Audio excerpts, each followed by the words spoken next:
Welcome to my channel, Iqbal TV Virtual. Please like and subscribe. Don't forget to comment and share. Halo, assalamualaikum warahmatullahi wabarakatuh. Kembali lagi berjumpa bersama saya di channel Iqbal TV Virtual. Salam semangat untuk seluruh mahasiswa Indonesia. Dan di sini adalah mahasiswa farmasi Fakultas Kedokteran Universitas Lampung. Kali ini jumpa bersama saya akan membahas dalam tema fitokimia ya, yang berhubungan dengan teknik pemisahan senyawa ya. Jadi memang di sini akan dipelajari prinsip-prinsipnya ya. Untuk detailnya nanti memang ada materi yang akan dibagikan di Google Classroom. Baik, untuk mempersingkat waktu, selamat mengikuti pembelajaran virtual ini. Mudah-mudahan dapat dimengerti dengan mudah dan bermanfaat untuk kita semua. Selamat menyaksikan. Nah, untuk menuju suatu senyawaan yang berupa isolat ya, tentunya kita dapat memperolehnya dari apa? Dari biomasa yang tersedia di alam. Jadi kita harus bersyukur pada Sang Maha Kuasa yang telah menciptakan penyakit diciptakan juga ya, tapi tentu ada obatnya.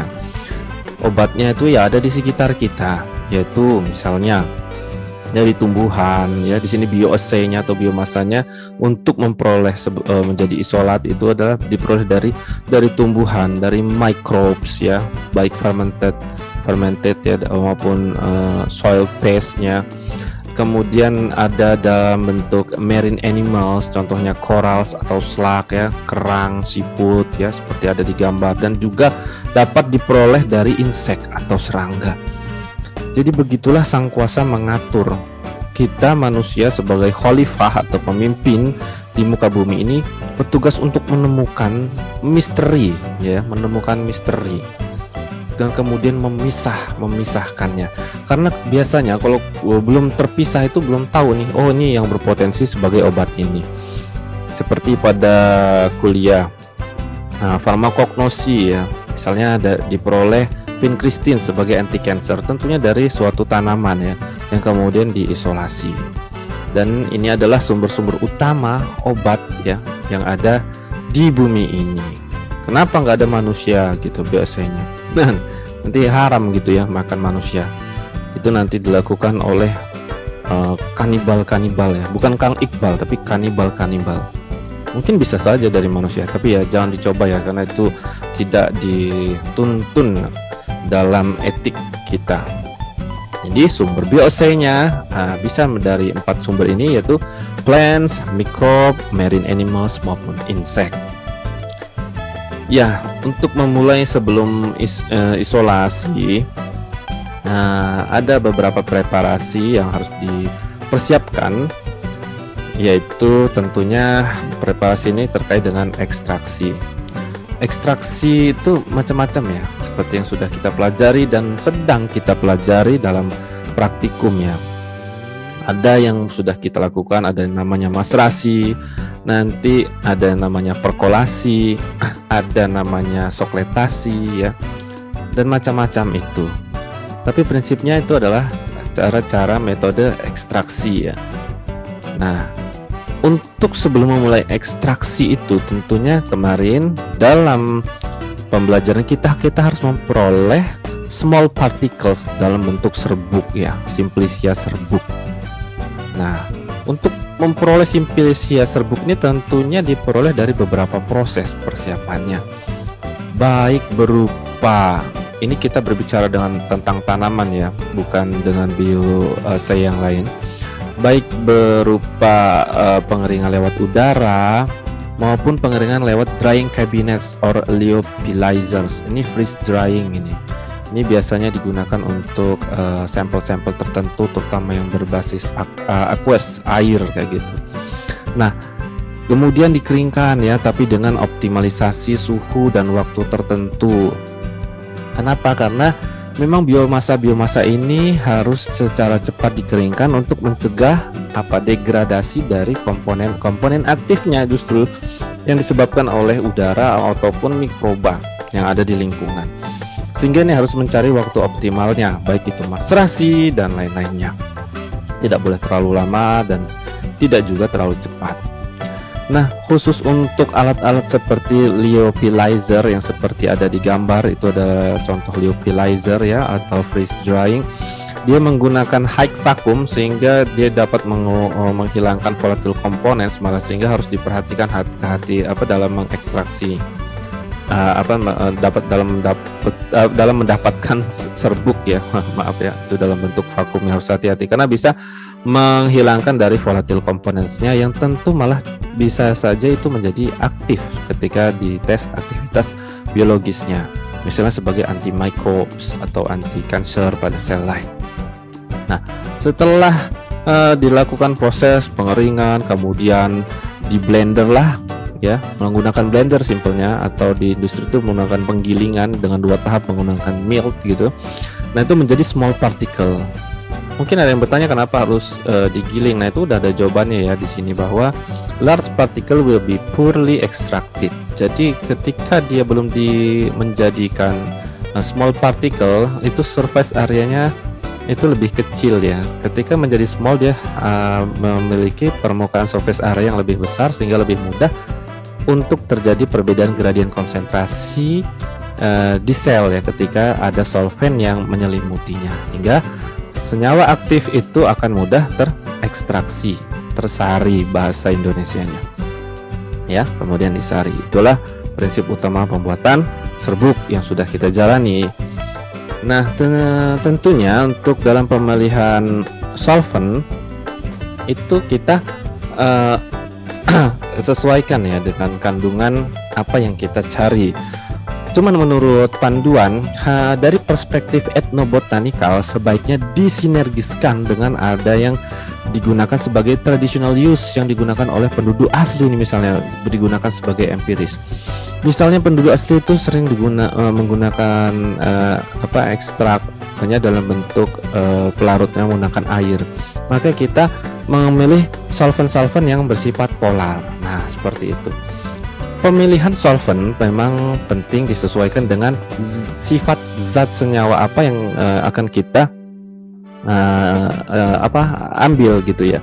Apakah polar atau non polar kayak gitu. Kenapa kita pilih pentingnya solvent extraction selection ini adalah karena kalau gagal dalam memilihnya, itu tentunya konsentrasi dari aktif komponennya akan sedikit, sehingga akan yang akan kita uji secara aktivitas biologis juga tidak berefek kayak gitu. Kemudian memang harus diperhatikan juga di sini ya, penggunaan pemanasan heating yang berlebihan juga terhadap solventnya harus diperhatikan suhunya, tidak boleh terlalu tinggi juga, misalnya melebihi titik didih dari pelarutnya ya, karena cenderung akan merusak dari komponen aktifnya. Nah, itu prinsipnya. Kemudian ada memang dikenal adanya ekstraksi dingin, ekstraksi panas ya. Kalau ekstraksi dingin itu tanpa pemanasan, ekstraksi panas ya dengan pemanasannya. Nah, ini ada contoh kita cold extractions. Bisa menggunakan pelarut-pelarut ya dari non-polar menuju sampai ke polar ya, dari heksan sampai ke water kayak gitu, itu bervariasi. Nah, ini dalam cold extraction, ekstraknya nggak dipanaskan, tidak mengalami pemanasan, sehingga akan mengalami sedikit sekali potensial degradasi dari komponen aktif dari natural products itu. Kemudian terkadang digunakan juga solvent bertingkat ya, gradien konsentrasi yang semakin bertingkat polaritasnya. Untuk apa? Untuk membentuk suatu pemisahan berdasarkan polaritas ya, sehingga dari non polar menuju polar pada extraction solvent itu. Nah, cold extraction allows most compounds to be extracted. Dengan adanya cold extraction, jadi kebanyakan senyawa-senyawa yang ada itu bisa diekstraksi ya, meskipun beberapa senyawa mempunyai kelarutan yang rendah dalam ekstraksi solvent pada suhu kamar tertentu ya, tapi kebanyakan menggunakan cold extractions dia aman ya dari heating, dia banyak sudah tersari juga ya, dan berdasarkan gradien konsentrasi yang bisa dipilih polaritinya. Lalu di sini ada juga perkolasi ya, yang seperti ini ya. Saya pindahin sedikit di sini perkolasi, kalau nanti bisa dilihat juga. Jadi ini adalah alat perkolasinya. Di sini ada pelarutnya, di sini ada simplisia yang akan dibasahi, dan di sini ada sebagai hasil perkolatnya. Ini sebelah kanan ya. Nah, sehingga dia terjadi apa dengan perkolasi ini, penyariannya gradien konsentrasi akan semakin besar, sehingga dapat didapatkan rendemen-rendemen yang lebih besar lagi, lebih efektif kayak gitu. Karena dia bekerjanya berdasarkan prinsip perbedaan gradien konsentrasi dari pelarut yang terus baru ya, pelarut yang terus baru, sehingga perkolasi ini juga bisa dilakukan perkolasi bertingkat. Ketika cairan perkolat di sini sebagai indikator yang sudah agak jernih, digantilah cairan penyari yang baru lagi dia mengaliri sela-sela di sini ya, sela-sela surface area ini membentuk jalur gradien konsentrasi berdasarkan gaya geseknya, semuanya dialiri sehingga dia pembahasannya menjadi efektif. Nah, ini bisa dilakukan juga menggunakan pelarut-pelarut seperti etanol atau campuran ya, etanol sama air. Nah, misalnya etanol 70%, berarti 70% etanol, airnya 30% kayak gitu. Ada 96%. Nah, itu tergantung nanti pengencerannya. Mau etanol 30% ya bisa aja, tentunya diperhatikan juga keefektifannya. Ketika etanolnya semakin rendah, nanti ketika pemekatan dia akan lebih sulit lagi ketika kandungan airnya lebih tinggi ya, karena takutnya malah pembentukan terkontaminasi mikroba, jadi mudah berjamur gitu kalau penyimpanannya tidak benar ya, dan memakan waktu juga dalam pemekatan dari ekstrak itu sendiri. Nah, dengan adanya perkolasi ini suatu saat dia akan tercipta equilibrium ya, keseimbangan antara solution sama biomass yang ada. Nah, sehingga menghasilkan moderate extractions of natural products. Heating the extract untuk waktu yang lama juga bisa menyebabkan degrade labile compounds yang jika dilakukan hot percolation. Sekarang ada modifikasi. Memang secara umum ekstraksi nggak bisa total banget ya. Beberapa komponen yang bersifat lipofilik ya yang tidak larut di dalam polar solvent itu ya nggak secara truly extracted total kayak gitu, seperti monoterpen ya, seperti dibilang di sini. Tapi ya itu beberapa komponen yang ada itu kan banyak dia polaritinya sesuai dengan pelarutnya, banyak yang terekstraksi, apalagi dengan menggunakan gradien konsentrasi. Kemudian kita kenal juga adanya metode ekstraksi supercritical fluid extractions. Mungkin kita tidak melakukan ya. Nah, kita tidak melakukan, tapi kita harus paham bahwa supercritical fluid extraction ini menggunakan gas sebagai fase gerak seolah-olahnya ya, diperlakukan sebagai liquid di bawah sebuah tekanan. Di situ ada kondenser, ada CO2, kemudian ketika diinjekkan sampel, CO2 ini akan diberlakukan sebagai liquid, lalu dialirilah beberapa co-solvent ya yang dialiri dari pump ya. Nah, memang karbon dioksida di sini berfungsi sebagai non-polar solvent. Kemudian ada beberapa co-solvent lain ya yang dibondifikasi untuk membantu melarutkannya, seperti metanol atau diklormetan yang berbeda polaritinya. Sehingga di sana setelah menjalani tahap ekstraktor, dia akan menjalani tahap pada separator atau pemisahan dan diperolehlah ekstrak. Begitu prinsip kerja dari supercritical fluid extraction. Kita kenal juga ada Socklet ya, Socklet extractions, dan ini banyak digunakan ya. Banyak digunakan karena dia efektif ya. Biomasa yang mempunyai konsentrasi yang rendah di pelarut ini banyak terekstraksi dengan baik dengan menggunakan sokletasi. Dia juga dengan pemanasan ya. Itulah kenapa terkadang kita ada mengenal juga adanya infus ya, sediaan infus ya. Itu dengan pemanasan juga 15-20 menit dengan titik didih air infus. Nah, kita membuat teh gitu kan dengan pemanasan untuk bahan-bahan aktif yang tahan pemanasan. Nah, ini dengan sokletasi. Nah, sokletasi ini Prinsipnya nanti memang akan diajarkan di praktikum ya. Beberapa sudah menjalaninya. Jadi ada pelarut itu mengalami sirkulasi ya 3-5 sirkulasi sehingga diperolehlah cairan cairan maseratnya lah istilahnya di ini ya. Nah, dan juga bisa dilakukan sebagai continuous extractions ya dengan solvent yang semakin menambah polaritinya. Dan ini sama prinsipnya sehingga terbentuk beda-beda fase dari solvent yang berbeda-beda polaritinya. Disitulah nanti akan dilakukan fraksinasi. Nah, hot extraction method. Nah, ini ya termasuk hot extraction method yang memungkinkan possible degradations of product. Tapi metode ekstraksi ini adalah bagus dalam recovery of big yields, diperoleh ekstrak yang banyak kayak gitu ya, efektif. Nah, ekstrak are of two types. Jadi ekstraknya ada yang bersifat lipofilik ya, ada yang bersifat hidrofilik. Jika digunakan non-polar solvent tentunya lipofilik ya. Menggunakan itu ada petrol, etil asetat, kloroform, diklormetan. Itu ke arah non-polar solvent sehingga ekstraknya bersifat lipofilik. Kalau menggunakan yang ekstrak bersifat hidrofilik, dia menggunakan pelarut-pelarut polar seperti aseton, metanol, dan water, air. Nah, kemudian setelah dari baik itu maserasi, baik itu ada perkolasi ya, baik itu ada apalagi tadi sokletasi yang sering banyak digunakan. Untuk memperoleh ekstrak pekat, kita akan melakukan namanya rotary evaporator ya. Di sini pemekatan ya, jadi pelarutnya akan diuapkan menggunakan alat seperti di sana. Dan itu ada di lab kita ya. Dia ada di lab kita.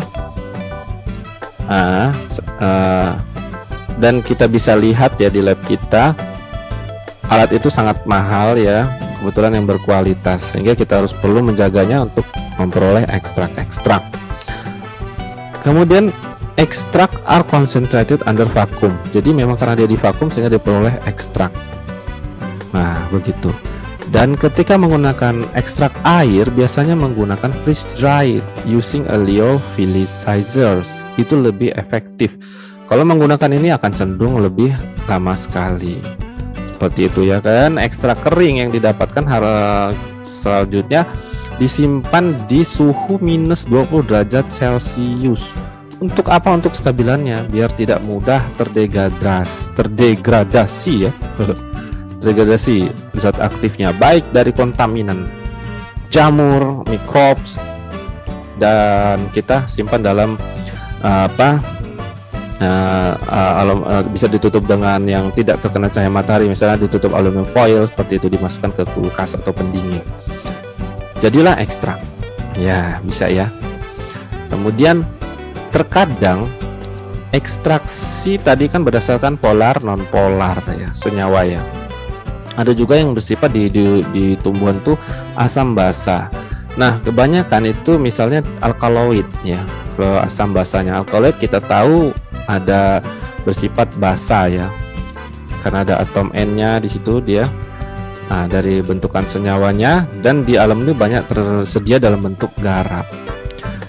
Jadi kita misalnya ingin mendapatkan alkaloid bebasnya dalam bentuk basa, maka kita harus membebaskan alkaloid dalam bentuk garam itu dengan dry powder plant-nya itu ditambah amonia.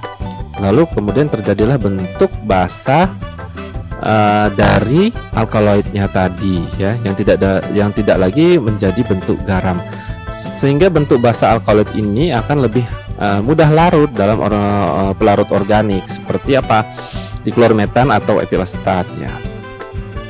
Nah, meningkatkan apa dia dengan adanya bentuk basa ini, dia meningkatkan kelarutannya sehingga kita bisa melakukan pemisahan atau partisi ya. Kita bayangkan saja baik itu di tabung reaksi atau misalnya ada corong pisah, melakukan partisi dengan pelarut yang immiscible ya. Kemudian diklormetan, larutan diklormetan itu akan mengandung basa dari alkaloid itu sendiri, yang kemudian kita bisa ekstraksi it can be extracted dengan aqueous acid ya, dalam larutan asam menggunakan di sini hidroklorik acid. Nah, 2 molaritas. Nah, setelah ditambah hidroklorid asid, dia tentunya akan menjadi bentuk garamnya, hidroklorid acid salt ya di situ ya, pada aqueous phase-nya. Nah, basa-basa alkaloid yang ada di diklorometan, lapisan diklorometan sebelumnya, kita bisa tes ya dengan reaksi-reaksi seperti Dragendorf reagen untuk meyakinkan apakah masih ada alkaloid yang tersisa ya, sehingga apakah semuanya sudah tertransfer pada lapisan aqueous layer setelah ditambah hidroklorid ya tadi. Tentunya sekarang kita berkonsentrasi, bayangin aja di lapisan asamnya, di acidic layernya itu lalu dibasahkan, sehingga akan menyebabkan presipitasi dari alkaloid ya, tidak lagi dia berbentuk garam karena setelah ditambahkan hidroklorid tadi sudah berbentuk basa dan sudah tidak ada lagi di dalam aqueous media, sehingga selanjutnya bisa diekstraksi kembali dengan menggunakan pelarut organik, baik itu etil asetat maupun diklormetan. Nah, itulah cara prinsip membebaskan bentuk garam menjadi bentuk basanya dari alkaloid. Selanjutnya akan dilakukan terus fraksinasi ya, yang lebih detail, dan selanjutnya isolasi. Dan kita lanjut setelah tadi kita melakukan ekstraksi ya, kan baru berupa ekstrak. Kemudian ada beberapa protokol ya memang yang sudah di guideline menjadi standarnya, dan kemudian dilakukanlah uji bioassay misalnya antibacterial test. Selanjutnya kita mau lebih spesifik lagi, kita melakukan fraksinasi ya, fraksinasi berdasarkan kepolarannya. Ada fraksinasi heksan dari nonpolar menuju sampai ke polar ya, untuk mengetahui kandungan aktif masing-masing bagian fraksi itu. Nah, selanjutnya akan dilakukan setelah vaksinasi menjadikan isolasi yang menjadi senyawa tunggal. Kemudian itu seperti itu ya. Jadi vaksinasi menggunakan prinsip partisi ya. Bayangkan aja itu ada corong pisah sehingga ada dua pelarut organik ya. Di situ organik sama fase air ya yang tidak campur. Sehingga di sini menggunakan two step ya. Step pertama sebagai non-polar fractions, yaitu step kedua menggunakan medium polar fractions ya. Prinsipnya seperti itu ya. Non-polar fractions dia menggunakan itu tadi water atau light petroleum ether ya. Kemudian lapisan kedua water dichloromethan or water chloroform ya, bisa divariasi situ untuk membentuk medium polar fraction. Nah, selanjutnya dilakukan pemisahan prinsipnya seperti tadi berdasarkan kelarutannya di dalam apakah non polar atau medium polar fractionsnya. Nah, kita juga dalam mengisolasi itu ada beberapa metode. Selanjutnya dilakukan bisa salah satunya gel kromatografi. Jadi gel kromatografi ini prinsip pemisahannya berdasarkan besar senyawanya. Jadi untuk senyawa-senyawa yang kecil kurang dari 500 Dalton itu dia akan tertahan di matriks sebagai fase diam ya seolah-olah. Kemudian untuk molekul yang lebih dari 500 Dalton kemudian akan bergerak bersamaan fase geraknya. Jadi large molecule adalah yang pertama kali terelusi dibandingkan smaller size. Dan juga prinsip pemisahannya juga berdasarkan adanya interaksi hidroksil group ya. Karena gelnya mengandung konten hidroksil group sehingga akan berinteraksi dengan bagian aktif senyawa yang berinteraksi dengan hidroksil group dengan fase diamnya. Dan ini tentunya berhubungan dengan pemisahan berdasarkan polarity. Ya, seperti ini prinsipnya. Pemisahannya sama seperti kromatografi lapis tipis yang ada di channel ini juga. Nanti kalau lupa bisa dilihat ya. Ketika fase diamnya dia polar, dia akan lebih tertahan tuh senyawa yang bersifat polar ya. Yang non polar dia akan terelusidasi. Nah, ini prinsipnya mirip lah seperti itu ya. Jadi berdasarkan small particle juga berdasarkan polarity atau interaksi dari hidroksil group itu. Dan gel kromatografi ini diperlukan ya untuk memisahkan senyawa-senyawa yang besar-besar gitu sehingga menjadi lebih bersih lah. Kan kita mau menuju ke isolasi sehingga harus kita bersih-bersihkan ya. Memurnikan, hilang dari terutama apa klorofil, asam lemak, gliserid dan other large molecule yang bisa mengganggu dalam biological assay. Kan kita mau memurnikan. Nah, seperti itu ya. Kemudian tentunya adalah suatu metode yang non-destruktif, metode yang lembut kayak gitu. Dengan high quantity of extract, bisa hundreds of milligrams to grams yang bisa dipisahkan. Kemudian teknik ini juga dia ada variasi pore size-nya ya. Dari tadi kan 500 sampai lebih dari 500, ini bisa juga 500 sampai 250.000 Dalton. Nah, ini tergantung karakter dari senyawa yang akan kita pisahkan. Dan metode ini adalah choice of large molecule, terutama itu protein, polipeptid, karbohidrat, tanin, glikosid, saponin, dan triterpen glikosid, terutamanya dalam glikosidnya. Dan ini adalah metode yang sering digunakan. Kemudian ada ion exchange chromatography. Ini untuk apa? Terkadang pemisahan senyawa itu agak kesulitan, mengalami problem pada small polar compounds, di mana misahinnya menjerat dengan ion exchange chromatography. Dengan ion exchange chromatography, it is possible to separate this metabolites ya from larger molecule yang tadi itu ya. Biasanya larger molecule dari menggunakan using gel, dia untuk memisahkan dari itu. Tapi dia terkadang terabsorpsi kuat pada fase diamnya, solvent di silika aluminanya. Nah, ini akan mengganggu sekali. Nah, this natural product ya, produk-produk natural ini mempunyai functional group, gugus fungsi, yaitu COOH, hidroksil, ya ada NH2 yang berkontribusi terhadap polaritas pada molekul. Nah, dan this may be used to develop a separation method. Jadi inilah yang bisa digunakan untuk melakukan pemisahan menggunakan ion exchange chromatography. Jadi memang teknik ini terbatas untuk natural products yang mempunyai muatan pada gugus fungsinya. Prinsip pemisahannya adalah karena ada perbedaan afinitas between ionic components-nya terhadap fase diam dari ion exchange chromatography. Sama ya prinsip pemisahannya pada prinsipnya ya. Jadi this ion exchange sorbent, fase diamnya itu resin ya, dibagi menjadi dua grup. Ketika dia menjadi cation exchangers, dia mempunyai acidic group, yaitu COOH atau SO3H ya, dan mampu bertukar ya, istilahnya exchange their proton dengan cation yang ada pada produk natural product itu. Dan yang kedua adalah ketika fase diamnya berupa anion, dia akan berinteraksi dengan anion yang ada di natural product itu. Contohnya gimana?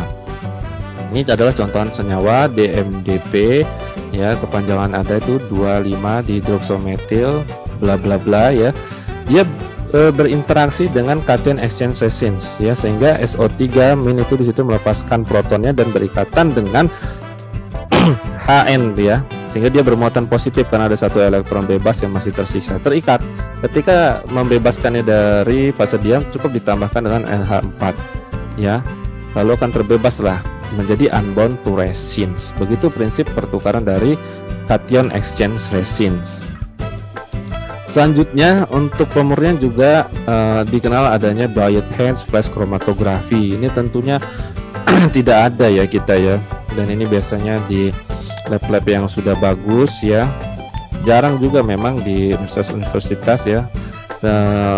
Kadang memang karena mahal ya, mahal sekali, dan kalau rusak perawatannya ini luar biasa begitu ya. Bioenhanced flash chromatography digunakan untuk pemisahan yang sangat efisien sekali, bisa miligram to tens of gram yang bisa dipisahkan ya dari biomass. Kemudian cukup menaruh saja biomass itu di loaded column, kemudian dialiri dengan solvent, terekstraksilah dia dengan menggunakan sorbennya silika, alumina, dan lain-lain tadi resins ya. Prinsipnya sama, semuanya prinsipnya sama, menyangkut yang mana kepolaritasannya. Kemudian ini termasuk metode yang cepat ya. Jadi dengan dimasukkannya tadi biomass tadi, 10 gram ekstrak bisa menjadi 12 fraksi ya, 12 fraksi tuh, fractionated into 12 fractions of increasing polarity. Jadi bisa juga diatur polaritasnya solvent yang dialiri tadi selama 30 menit dengan state gradient yang bertingkat. Jadi misalnya polaritas senyawa A sama senyawa B itu dari 100% A sampai ke 100% B. Perbandingannya kan 100 pertama 100A misalnya kan, kemudian 90A, 10% B sampai menuju ke 100% B. Nah, kayak gitu, itulah gradien bertingkat. Dan ini menghasilkan vaksinasi yang cepat sekali dengan good resolusi, yang pemisahan yang cukup baik. Dengan kecepatan alirnya yaitu 20 sampai 250 mili per menit ya, menghasilkan high resolution, pemisahan yang jelas, tegas, cepat kayak gitu. Kemudian compounds yang sudah tereluting di kolom itu bisa dideteksi dengan TLC atau kromatografi lapis tipis atau preparatif, yang kemudian juga dideteksi dengan UV detektor, apakah dia menyerap UV light atau enggak ya, di bawah UV 254 atau 366, sama seperti TLC, sehingga lanjut bisa dilakukan TLC, dan ini TLC sudah kita mungkin tidak bahas lagi prinsipnya ya.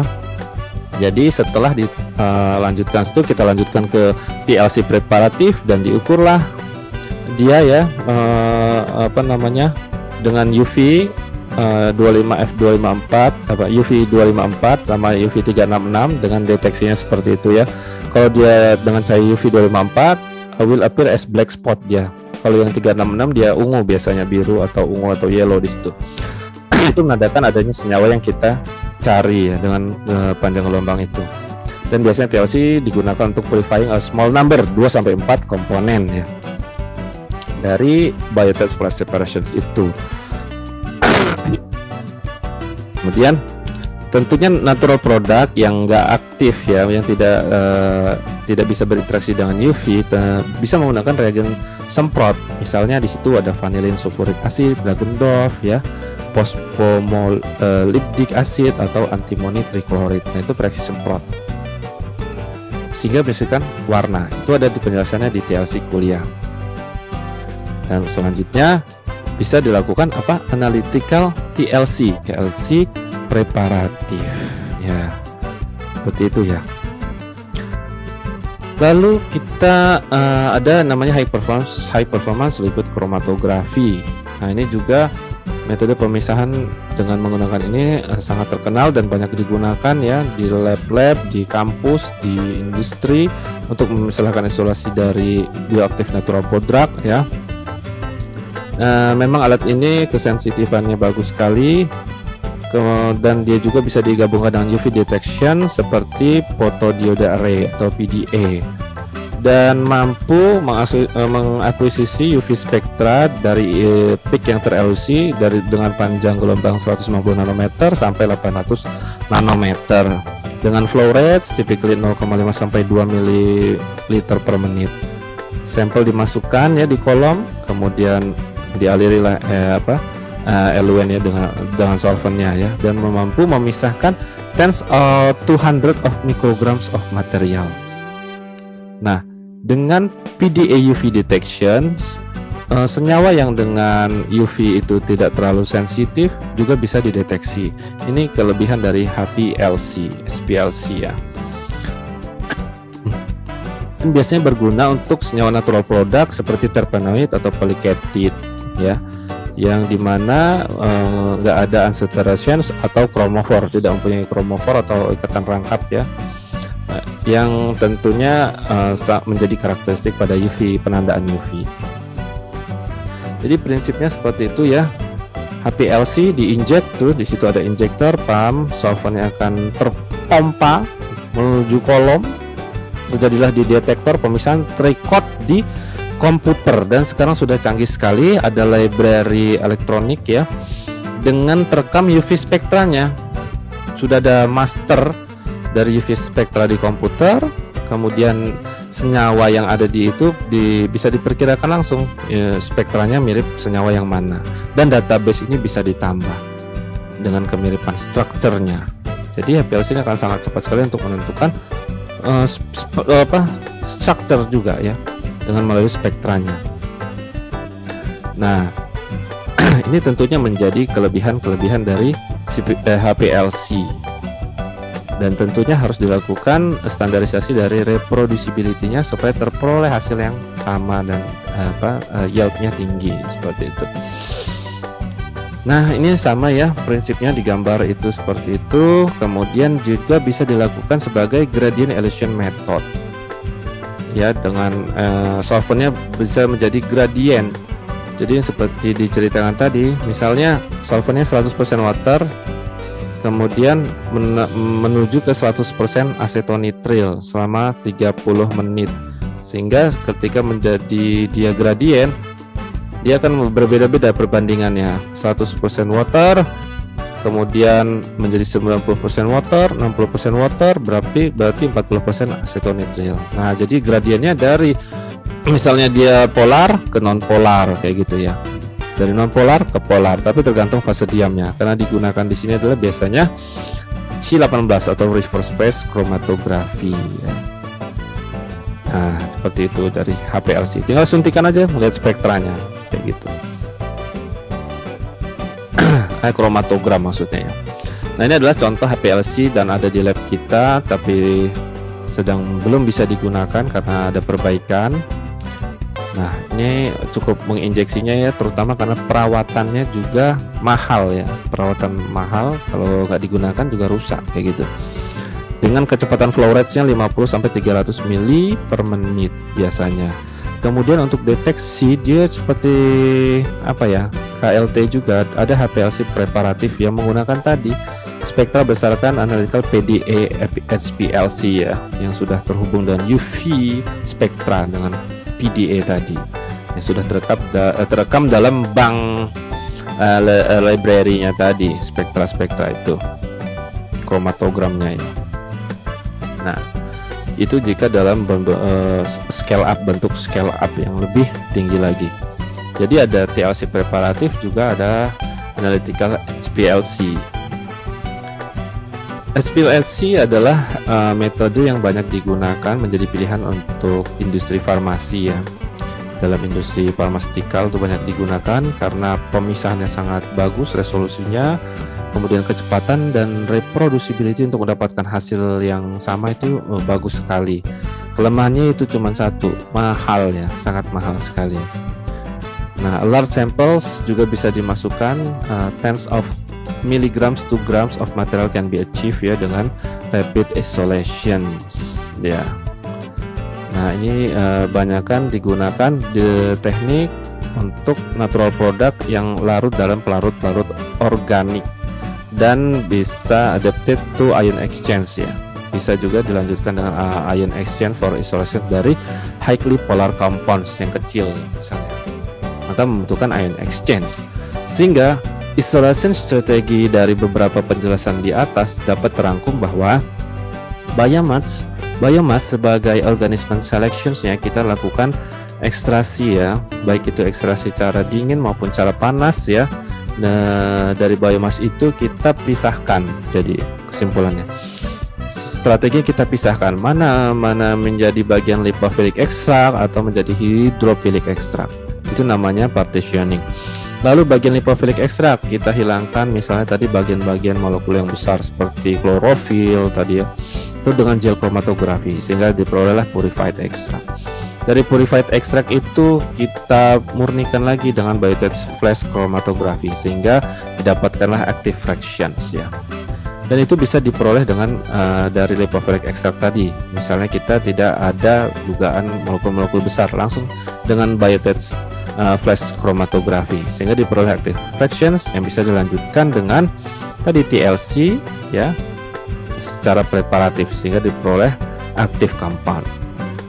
Nah, sampai dengan biotouch flash chromatography dan diperoleh active fractions bisa dilakukan ke bawah menggunakan HPLC lagi, dipisahkan lagi sehingga diperoleh lagi active compounds. Begitu dari fase lipophilic extract. Kemudian fase hydrophilic extractnya dia biasanya dilakukan ion exchange chromatography ya, untuk memisahkan dari small polar compounds, diperoleh active fractions, kemudian dilakukan ion exchange untuk lebih memurnikan lagi sehingga diperoleh active compounds. Masing-masing active compounds baik dari fase lipophilic extract maupun hydrophilic extract itu selanjutnya dilakukan struktur elusidasi untuk memperoleh struktur dari senyawa yang diisolasi. Bagaimana melakukan struktur elusidasi ya? Yaitu dengan menggunakan classical spectroscopy teknik ya dari mass spectrometry dan NMR. Nah, nuclear magnetic resonance spectroscopy. Nah, memang secara ideal BOC yang didapat itu setidaknya adalah 5 mg beratnya. Kecil sekali ya. Kecil sekali supaya apa masih bisa dites, didapat bentuk kristalnya sehingga diperoleh senyawanya. Nah, current structure elucidation teknik itu bisa menentukan struktur dari senyawa on micrograms, malahan on micrograms, lebih canggih lagi on micrograms. Tentunya semuanya diawali first stepnya dengan recording IR ya, spektra IR-nya untuk memprediksi gugus fungsinya. Ya, gugus fungsi dari senyawa itu ya adalah contoh spektra. Nah, mungkin sudah belajar di analisis ya atau belum. Jadi dengan adanya spektra itu kita bisa memprediksi, oh ini dia spektra ini dia dengan panjang gelombang ini adalah gugus gugus fungsi hidroksil misalnya. Oh, ini ada gugus fungsi karbonil. Nah, kayak gitu. Oh, ada gugus fungsi apa? Nah, sehingga dengan spektra IR sebagai tahap penduluan dan UV bisa diperoleh gambaran gugus fungsi dan konjugasi dari molekul itu sebelum dilakukan MS maupun NMR spektroskopi. Selanjutnya mass spektrometri kita lakukan untuk apa? Untuk mengukur bobot molekul ya, bobot molekul dari senyawa yang kita inginkan. Misalnya di situ diperoleh bobot molekul 150 hasil dari mass spektrometri. Oh, dia hasil dari spektra sebelumnya ada muncul peak 135, berarti dia kehilangan lah 15 ya. Nah, 15 itu metil. Nah, kira-kira kayak gitu, berarti ada unsur metilnya kayak gitu dengan bobot molekul 150. Dengan mass spektrometri diperkirakanlah akhirnya rumus dari senyawa yang dicari, yaitu C10H14O. Nah, ini dengan bobot molekul segitu. Nah, itu inti dari mass spektrometri. Setelah itu kita juga melakukan NMR spektroskopi. Bisa menggunakan HNMR atau CNMR. Kalau HNMR tentunya untuk melihat atom-atom hidrogen ya. Dengan CNMR untuk melihat atom karbonnya. Sehingga diperolehlah spektra-spektra seperti ini menjadi lebih detail dengan bobot molekul yang sudah terdeteksi. Kita prediksi lagi gugus fungsinya sudah terdeteksi, lebih detail lagi. Nah, ini jumlah atom H-nya terdeteksi, jumlah atom C-nya terdeteksi. Nah, selanjutnya bisa diperoleh strukturnya dari senyawa itu ya, sehingga diperoleh elusidasi struktur menggunakan spektroskopi tadi itu. Kemudian dari bobot yang sudah diperoleh dari tadi misalnya 5 mg tadi, ketika dilakukan X-ray ya, dia akan bentuk kristal. Nah, kristal inilah kemudian ditembak dengan X-ray ya, ditembak kemudian jadilah seperti ini senyawa ya, jadi bentuk 3 dimensinya X-ray-nya. Jadi bentuk 3D inilah penting untuk memprediksi aksi senyawa aktif yang sudah diperoleh tadi dari berbagai macam proses, dari ekstraksi semuanya sampai isolate dan diperoleh senyawa tunggal, lalu kita rancang dengan suatu reseptor ya untuk bioaktif ininya, aksi bioaktifnya. Misalnya dia dengan reseptor tertentu antara senyawa dengan reseptor, dan ini bisa dilakukan docking molekuler, memperkirakan bagaimana afinitasnya terhadap reseptor. Nah, dengan bentuk 3D ini manfaatnya bisa dipelajari bagaimana unsur-unsur farmakokimenya ya, ikatannya, bentuk ikatannya. Nah, inilah akan menciptakan proses penciptaan obat. Jadi panjang sekali dan membutuhkan biaya yang besar. Nah, nanti gimana kalau dia belum stabil, kita rubah lagi susunan dari lekukan-lekukan atomnya. Nah, itu bisa dimodifikasi seperti itu kalau di dalam komputasi, dan itu hanya untuk memprediksi tapi juga bisa sangat akurat. Dan akhirnya lah kita setelah melakukan strategi dari isolasi, kita bisa rangkum bahwa pemurnian ini memerlukan waktu yang panjang ya, dengan biaya yang mahal. Ketika diperoleh senyawa ini sudah tunggal, diuji lagi, belum nanti diuji ketoksikannya. Jadi akan sangat panjang sekali, dan ini adalah usaha dari metode pemisahan senyawa. Dan untuk lebih lengkap protokol atau cara-cara step pemurnian golongan-golongan senyawa nanti akan ada di buku ya, akan ada di buku, tentunya tidak dibahas satu persatu di sini. Dan itu adalah kita pelajari prinsip-prinsip pemisahannya. Nanti ada protokol ininya, bukan kesehatan ya, protokol pemisahannya, dan tinggal diikuti mana yang akan kita cari, bagian polarnya atau bagian non polarnya. Kita baca berdasarkan literatur. Baik, demikianlah metode pemisahan atau teknik pemisahan dalam ekstraksi. Mudah-mudahan bisa memberikan gambaran untuk kita semua.